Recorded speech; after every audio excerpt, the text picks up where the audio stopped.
I'm Donnie of the President's Park Greenhouse. I'm taking this video to explain to you how to respond to a simple emergency situation.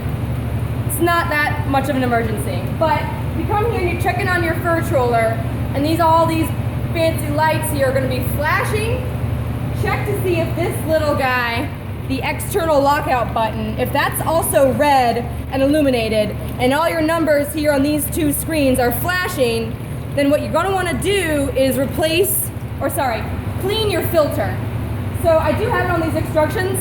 Blinking and external lockout light is on. You're going to want to clean the Arco filter. This is what I'm going to show you how to do, just so it's easy.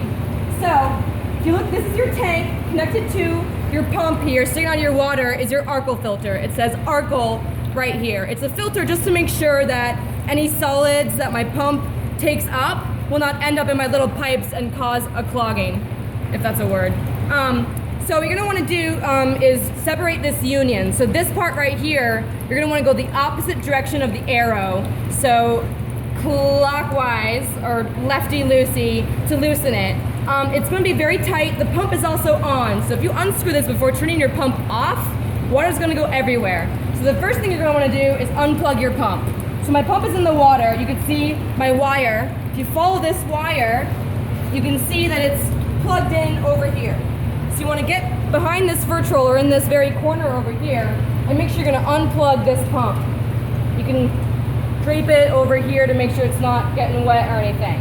So when your pump is unplugged, your plants are not receiving water. So just make sure you plug that back in when you're done so that your plants don't dry out.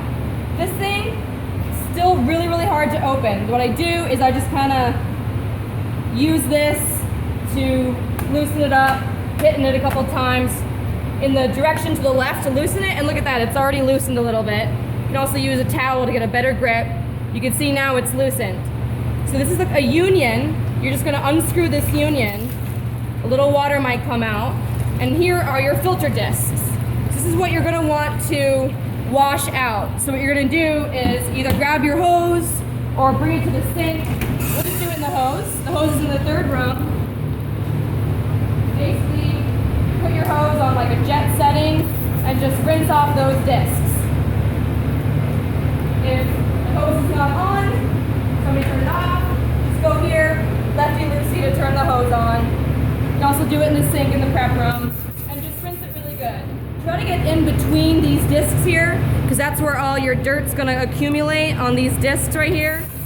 It's impossible to get between every single one, but just kind of spray it and clean it off the best you can until it looks pretty clean.